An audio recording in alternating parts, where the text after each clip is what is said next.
자, 이제 우리 전기기사 또는 전기산업기사를 위한 전자계약 강의를 이제 또 시작해 봅니다.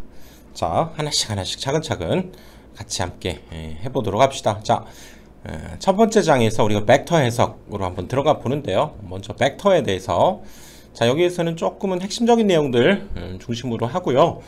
기본적인 벡터에 대한 강의는 강의 목록을 한번 봐주시면 거기에 또 전기 강의, 전기수학 있죠? 전기수학에서 벡터 단원 한번 자세하게 처음부터 돼 있으니까요. 한번 봐주시고, 자, 이제 본격적으로 한번 들어가 보도록 합시다. 자, 스칼라와 벡터에 대한 개념부터 우리가 정확히 알아봐야 되는데요. 스칼라라고 하는 것은 뭡니까? 바로 크기만을 나타내는 물리량이죠. 크기만을 나타내는 물리량으로서 바로 뭐 질량, 밀도, 부피, 최적이라고 하고, 온도, 시간 이런 것들은 우리가 스칼라죠. 또 전기적인 위치 에너지 이런 것도 스칼라, 크기만을 갖고 있다 라고 하는 물리량이죠. 그래서 보통 뭐 우리가 평상시 쓰던 대로 A, 라지 A 이런 형태로 문자를 사용해서 쓰고요. 그 다음에 벡터라고 하는 것은 크기뿐만 아니라 뭡니까? 방향까지도 가지고 있는 물리량을 우리가 벡터다 이렇게 얘기하고, 이 녀석은 뭐 속도, 가속도, 힘, 전개의 세기 또는 자개의 세기 이런 것들은 벡터다 그 얘기라고요. 자, 특히 힘 같은 경우도 이 방향으로 힘을 쓰냐, 이 방향으로 힘을 얼마만큼 쓰냐 이런 것들이 굉장한 차이가 있죠. 그래서 크기뿐만 아니라 방향까지도 가지고 있는 물리량을 우리가 벡터다 이렇게 얘기하고, 전개의 세기 우리가 앞으로 다루게 되는데요. E 이렇게 얘기하고, 자개의 세기 H 이런 것들도 벡터다 이렇게 얘기할 수 있다는 거지. 자, 하나씩 이제 또 보도록 합시다. 그런데 이제 또 벡터는 바로 이 스칼라하고 구분하기 위해서, 그렇죠? 얘가 시점과 종점으로 하는 이렇게 화살표를 써서 A, B 벡터다 이렇게 나타내기도 하고, 또는 문자를 써서 표현하되 스칼라하고 구분하기 위해서 화살표를 써서 아, 이게 벡터구나 라고 하는 것을 구분시키겠다 얘기죠. 그리고 또 이렇게 굵은 글씨체 이렇게 써서도 표현하고, 또 그 문자 위에다 점을 찍어서 앞으로 이 녀석을 많이 쓸 거예요. 그렇지? 이렇게 얘랑 구별하기 위해서 이렇게 벡터를 나타내주는 문자를 쓸 때, 때로는 그 벡터가 또 너무나 명확할 때에는 또 뭐 점이라든가 화살표 쓰지 않고도 뭐 이렇게도 쓰기도 하니까 그때 뭐 그것도 한번 참고를 한번 해봅시다. 자, 벡터를 나타내는 표시 방법에는, 그쵸, 가장 좋은 방법이 화살표겠죠. 화살표는 길이가 얼마만큼 기냐에 따라서 크기도 표현해 줄 수 있고, 그쵸? 그쵸? 이렇게. 아, 이게 조금 더 크네, 얘보다. 그치? 그리고 방향까지도 우리가 나타내 볼 수 있기 때문에 벡터를 표시할 때 이렇게 화살표를 이용해서 이제 앞으로 기하학적으로 해석을 하게 되고요. 바로 이 첫 부분을 우리가 시점, 그 다음에 이 끝부분을 종점, 그래서 A점, B점이라고 할 때 이 녀석을 그 둘을 이용해서 A, B 벡터다 이렇게도 나타내기도 하고, 또는 그냥 이 녀석을 하나로 지칭할 때 그냥 A 벡터다 이렇게도 나타낼 수 있다 그 얘기죠. 그래서 우리가 벡터의 크기다 그러면 절대값 기호처럼 앞뒤에다가 이렇게 막대기, 짝대기 이런 것들을 그어 놓고 이 벡터의 크기다 이렇게 나타내고요. 또 A라고 표현했다면 또 이 벡터의 크기다 이렇게도 나타내겠다는 거죠. 그래서 이제 벡터의 종류로 한번 들어가 보면요. 가장 기본이 되는 벡터를 우리가 단위 벡터다 이러는데, 우리가 원도 마찬가지죠. 원도 반지름이 1인 원을 우리가 단위원이다 이렇게 얘기하듯이, 그렇죠? 단위원. 벡터도 크기가 1인 벡터를 우리가 단위 벡터다 이렇게 생각하면 돼요. 크기가 1인 벡터, 그러니까 그러면서 방향을 가지고 있는 벡터를 우리가 단위 벡터 이렇게 얘기하고, 단위 벡터에는 이제 또 뭐 기본 벡터와 우리가 앞으로 배우게 되는 기본 벡터 또는 방향 벡터도 사실은 단위 벡터의 일종이죠. 이름을 어떻게 붙였냐 하는 건데, 그래서 얘는 크기가 1인 벡터를 뜻해요. 단위 벡터. 그래서 A 벡터가 이렇게 있을 때, 자, 이 벡터를 우리가 크기와 단위 벡터를 이용해서 한번 나타내 봅시다. 한번 더 그려볼까요? 자, 이 A 벡터라는 게 있을 때 이 벡터를 이 녀석하고 방향, 이거 좀 삐뚤어지네. 크기는 1이고 방향은 같아야 돼요. 방향은 얘랑 같으면서 이 벡터가 있다고 합시다. 이 녀석, 이거 그렸었구나. 자, 이렇게 이 녀석과 방향은 같으면서 크기가 1인 그런 벡터를 이 벡터의 또 단위 벡터다 이렇게 얘기하고요. 그럼 단위 벡터에다가 바로 이 벡터의 크기라고 하는 값을 우리가 이렇게 나타냈다면 바로 크기를 곱해주면 그 녀석이 이 벡터를 우리가 표시해주는 방법이 되겠다 그 얘기죠. 그러니까 이 A라고 하는 것은 바로 그 벡터의 우리가 크기다. 이렇게도 스칼라죠. 점이 없잖아. 이렇게도 아무튼 나타내게 된다면 앞으로 우리가 어떤 벡터 A 벡터가 있을 때 그 벡터는 그 벡터의 크기에다가 바로 단위 벡터 그 방향으로 같은 방향을 갖고 있는 단위 벡터의 곱이다 이렇게 얘기할 수 있고요. 또 그러면 그 녀석의 단위 벡터를 구하라 그러면 어떻게 됩니까? 바로 이 녀석이 나누기로 이렇게 내려가면 되겠지.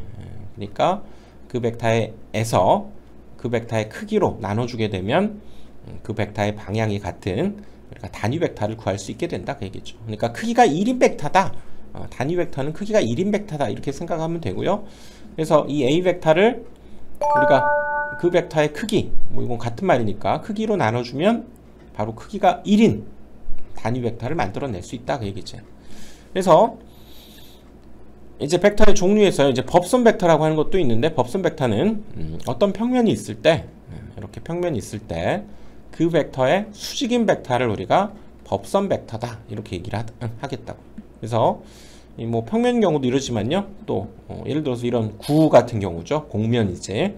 이런 데서도 법선 벡터 그러면 사실상 이렇게 접평면 또는 접선 이 녀석의 그렇죠? 수직인 이런 방향으로 가는 벡터를 우리가 법선 벡터다 그렇죠. 그러니까 원래는 접선의 수직인 녀석을 법선이라고 하죠.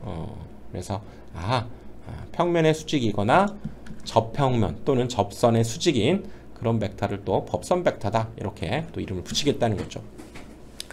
자 이제 기본 벡터로 또 가보면요. 기본 벡터도 이제 단위 벡터의 일종인데요. 단위 벡터의 일종이야. 크기가 1이야. 이 녀석도 단위 벡터의 일종이죠. 그래서 이때 우리가 좌표계라고 하는 걸 이제 도입할 때 그 좌표계 방향으로의 단위 벡터를 우리가 기본 벡터다 이렇게 얘기하겠다는 거죠. 그래서 직각좌표계에서 이 녀석 x, y, z 이렇게 주어졌을 때 이건 뭐 다 직각이죠. 녀석들이 얘랑 x, y도 직각이죠. 또 얘랑도 직각이지 이렇게. 그럴 때 이 x, y, z 방향으로 크기가 1인 벡터를 우리가 생각해보자 그 얘기지. 이 방향으로 1인 벡터, 이 방향으로 크기가 1인 벡터, 이 방향으로 크기가 1인 벡터 이런 것을 이제 기본 벡터다 이렇게 얘기하고 그 녀석을 기호로 x축 방향의 크기가 1인 벡터, ax 벡터, ay 벡터, az 벡터 이렇게 나타내기도 하고요. 또는 그 녀석을 간단히 ijk로 표현하기도 해요. 이 녀석을 i로 또 요 기본 벡터를 j로 이 녀석을 k로 이렇게 표현해서 우리가 이제 어떤 벡터가 이렇게 있을 때 좌표 평면에서 어떤 벡터가 이렇게 있을 때 이 녀석을 얘가 이 종점이 어디에 위치하는가는 그쵸? 이 끝을 한 꼭지점으로 하는 이런 직육면체를 이렇게 그려보겠다는 거지. 그래서 이 크기, 그 다음에 y축으로 얼마만큼, z축으로 얼마만큼 떨어져 있느냐. 즉 x축으로 얼마, y축으로 얼마, z축으로 얼마만큼 갔냐 그러면 이 종점이 결정된다 그 얘기죠. 그래서 만약에 x축으로 3만큼, y축으로 4만큼, z축으로 5만큼 갔다 그러면 그 녀석을 우리가 이렇게 성분으로 그쵸? 3,4,5를 벡터를 이렇게 성분으로 표시도 한다고 그랬지. 그리고 그 녀석을 바로 이 기본 벡터를 이용해서 그쵸? 3i, 4j, 5k 그런 녀석들의 합이다. 이렇게도 나타나겠다는 거지. 그러니까 이렇게 표현되어 있으면 이렇게도 생각해야 되고 이렇게 표현되어 있으면 또 이렇게 생각할 수도 있어야 되겠죠. 같은 거지. 표현만 다를 뿐. 그쵸? 그리고 마찬가지 또 이 ax, ay, az를 써서도 이 벡터를 동일한 거죠. 뭐 얘하고도 같은 형태로 표현한 거다. 이렇게 볼 수 있죠. 그리고 이게 우리가 기본 벡터가 벡터라는 게 명확하다면 또 화살표 기호도 가끔 이렇게 생략해서 쓰기도 하겠다 그 얘기죠.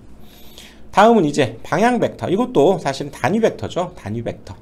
단위 벡터. 크기가 1인 어떤 벡터의 방향만을 나타내는 벡터. 그래서 지금 우리가 기본 벡터도 원칙적으로는 방향 벡터죠. 하지만 기본 벡터는 얘는 x축으로 y축으로 딱 z축만으로의 크기가 1인 벡터를 기본 벡터라고 했다면 방향 벡터는 어떤 벡터든 그 방향으로 크기가 1인 벡터, 이걸 우리가 이 벡터의 방향을 나타내주는 벡터다. 그래서 방향 벡터다 이렇게 얘기하겠다는 거죠. 그래서 x축으로 3만큼, y축으로 4만큼, z축으로 5만큼 이렇게 돼 있는 벡터 어떻게 표현하기로 했습니까? 바로 3, 4,5로 표현하기도 하고, 그치? 얘를 또 3i, 4j, 5k로 표현하기도 했죠. 같은 얘기야. 그럴 때 우리가 이 a 벡터라고 하는 것은 그 벡터의 크기를 역시 단위 벡터죠. 방향 벡터와 곱이다 이렇게 얘기할 수 있고, 바로 이때 크기가 1인 그 벡터와 방향이 같은 이 벡터를 우리가 뭐 단위 벡터, 그 중에서 특별히 방향 벡터다 이렇게 얘기하겠다는 거죠. 그리고 우리가 이런 직육면체에서 요 길이, 대각선의 크기, 요 녀석의 크기만을 우리가 알고 싶을 때에는 여기 A, B, C라고 하는 크기가 주어지면 이거 뭡니까? 피타고라스 정리에서 의해서 얘가 구해지죠. 이것도 피타고라스 정리에 의해서 나온 거야. 이렇게 생긴 여기 직각삼각형에서 요 길이 구하고, 또 이렇게 생긴 여기 또 직각삼각형에서 또 이 길이를 구할 수 있기 때문에 그거에 의해서 나온 거죠. A제곱, B제곱, C제곱. 그러면 이렇게 성분으로 주어지게 되면 여기가 3이면 또 여기가 4면, 그쵸? 또 여기가 5가 되니까, 그쵸? 그것들을 이용해서 역시 우리가 크기도 이 성분을 이용해서 바로 이 대각선 공식에 의해서, 그치? 3의 제곱, 4의 제곱, 5의 제곱 이렇게 하면 그 벡터의 크기도 구해지고요. 그 다음에 그 벡터의 방향이 같으면서 크기가 1인 벡터, 단위 벡터죠. 그러면서도 특별히 방향 벡터라고 한다고 했는데, 이 녀석은 그 벡터를 그 벡터의 크기로 나눠주면 되겠다 그 얘기죠. 그 벡터 여기 있잖아, 그치? 그 벡터를 크기는 여기 있잖아, 그쵸? 크기로 나눠준다. 그래서 이 녀석이 9 더하기 16 더하기 25니까 루트 50이네요, 그쵸? 그러니까 분모가 루트 50분의 뭐 이렇게 되니까 이걸 한꺼번에, 그쵸? 루트 50분의 3i, 또 이렇게 표현할 수도 있지. 루트 50분의 4j, 루트 50분의 5k, 이렇게 표현한 것을 바로 이 벡터의 방향 벡터다 이렇게 또 얘기를 하겠다는 거죠. 크기가 1이면서 이 녀석하고 방향은 동일해요, 그치? 이 녀석하고 방향은 동일하면서 크기가 1인 벡터. 그래서 이걸 일반화를 한번 해봅시다. 그래서 x 성분으로 ax, 그리고 y 성분으로 ay, z 성분으로 az 이렇게 얘기한다면 그 벡터를 이렇게 표현할 수 있다고 그랬죠. 요 벡터. 그리고 이제 이 벡터의 크기는 각 성분들을 제곱의 합을 통해서 루트 씌워준 것이죠. 크기. 그리고 이 벡터의 방향이 같으면서 크기가 1인 벡터, 즉 방향 벡터를 우리가 구하라고 한다면 이 벡터를 그 벡터의 크기로 나눠주면 된다 그랬죠. 그러니까 이 벡터, 이 녀석을 그대로 대입하고요. 크기도 그대로 여기에 대입을 해서, 그치? 구해주면 결국 이 녀석 따로따로 이렇게 쓸 수 있다는 얘기지. 따로따로 이렇게 쓸 수 있기 때문에 이 녀석이 바로 요 벡터의 방향 벡터구나. 방향은 같아. 크기가 1이야. 그걸 구할 때 이렇게 구해주면 되겠다 그 얘기죠. 그래서 어떤 벡터는 그 벡터의 크기에, 그쵸? 그 벡터의 크기에 그 벡터의 방향 벡터가 곱해진 것이다. 이렇게 볼 수 있다 그 얘기죠. 왜냐하면 방향 벡터는 크기가 1인 단위 벡터니까. 그렇죠? 자, 이번에는 자, 벡터의 가감법, 덧셈 뺄셈에 대해서 한번 알아봅시다. 자, 두 벡터를 더한다는 것은, 자, 평행사변형법에 의해서 일단 한번 우리가 생각해 볼 수 있죠. A 벡터가 이렇게 있고요.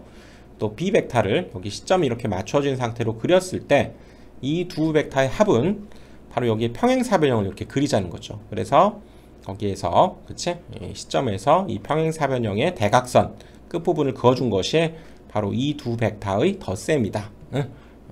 그쵸? 이걸 우리가 새로운 C 벡터라고 한다면 이렇게 구해내면 되겠다 그 얘기지. 그 다음에 삼각형법은 뭡니까? A 벡터가 이렇게 있고, 또 이번에는 B 벡터를 여기 있는 게 아니라 이쪽으로 옮길 수 있죠. 자, 벡터는 크기가 같고 방향이 같으면 모두가 다 같은 벡터죠, 그치? 그래서 이렇게 표현했다고 하면 바로 여기 시점에서 B 벡터의 종점으로 이렇게 그어주는 방식으로 두 벡터의 합을 구하는 법을 삼각형법이다 이렇게 얘기하겠다는 거죠. 알고 있죠, 사실. 그 다음에 벡터의 뺄셈은, 벡터를 뺀다 그러면, 자, 우리가 덧셈은 그쵸? 두 벡터를 평행사변형법에 의해서 이렇게 구했다면 뺄셈도 사실은 뭡니까? 이 A 벡터와 마이너스 B 벡터를 더했다 이렇게도 볼 수 있죠. 그렇기 때문에 역시 평행사변형법에 의해서 만약에 이 A 벡터와 B 벡터를 빼라 그러면 마이너스 B 벡터를 생각해 보자는 거지. 그렇죠? 마이너스 B 벡터는 뭡니까? 바로 이 녀석과 크기는 같으면서 방향이 정반대인 이 벡터죠. 마이너스 B 벡터. 그래서 그럼 얘네 둘을 더해주면 되겠네. 그래서 역시 평행사변형법에 의해서 평행사변형을 그린 뒤에 여기 시점에서 여기 종점으로 그쵸? 쭉 그어주면 바로 이 두 벡터를 더했다. 그게 바로 요 뺄셈을 의미하게 된다 그 얘기죠. 알겠지? 그래서 이번에는 성분을 이용한 계산. 왜냐면 우리가 좌표계라고 하는 것을 가지고 이제 우리가 식을 가지고도 놀아야 되기 때문에요. 두 벡터를 더하거나 뺀다. 그렇다면 이렇게 각각 성분을 가지고 뭐 i, 뭐 j, 뭐 k 뭐 이런 식으로 벡터가 식의 형태로 표현되어 있으면 또 b도 이런 식의 형태로 이제 표현되어 있게 되면 화살표를 이용하지 않고 바로 직접 계산을 해보자는 얘기죠. 자, 두 벡터를 더하거나 뺀다. 뭐라고요? 바로 x는 x의 성분끼리 더하거나 빼고요. y는 y 성분끼리 더하거나 빼고 z는 z 성분끼리 이렇게 더하거나 빼서 표현해주면 된다 그 얘기죠. 같이 이 부분이 x 성분끼리의 덧셈 뺄셈 그리고 i y 성분끼리의 덧셈 뺄셈 j z 성분의 덧셈 뺄셈 그리고 k 이렇게 붙여주면 되겠다 그 얘기지. 그래서 예를 한번 들어보면 자, A 벡터가 이렇게 주어지고요. B 벡터가 이렇게 주어졌을 때 자, 두 벡터를 바로 더해봐라. 그러면 x는 x 성분끼리 그쵸? 더해주니까 얘는 5i가 되죠. 5i 또 얘는 둘이 더하니까 마이너스 j죠? 아니 1j구나. 1j니까 플러스 그냥 j라고 써주면 되겠고 그 다음에 얘는 6k가 되겠죠. 6k 이러면 되고요. 뺄셈도 마찬가지. 얘에서 얘를 빼니까 1i죠. 1i i라고 써주면 되고 빼니까 플러스 7j가 되죠. 그리고 빼니까 4k 이렇게 됨으로써 끝난 거지. 덧셈 뺄셈을 이렇게 쉽게 표현할 수 있게 되네. 그리고 이렇게 성분으로 또 주어지기도 한다고 그랬죠. 그럴 때에도 마찬가지. x는 x끼리 y는 y끼리 z는 z끼리 그렇게 덧셈 뺄셈을 해주면 되기 때문에 그렇죠. 얘가 x는 x끼리의 덧셈 뺄셈 y는 y끼리의 덧셈 뺄셈 z는 z끼리의 덧셈 뺄셈 이러자는 거지. 그래서 예를 한번 들어보면 자, 두 벡터가 이렇게 성분, 좌표 형태로 표현되어 있을 때 그때 덧셈은 x는 x끼리 더하니까 5, 또 y는 y끼리 더하니까 1, z는 z끼리 해서 6 이렇게 되죠. 또 뺄셈도 얘네 둘을 빼니까 1이죠. 그리고 y끼리 빼니까 7 그리고 z끼리 빼니까 4 이렇게 표현해주면 벡터를 우리가 표현한 것이다 그 얘기지. 그리고 이 녀석을 이제 이런 형태로 표현해보자. 그러면 얘는 어떻게 표현하면 됩니까? 바로 1이니까 1i 그 다음에 7j 그쵸?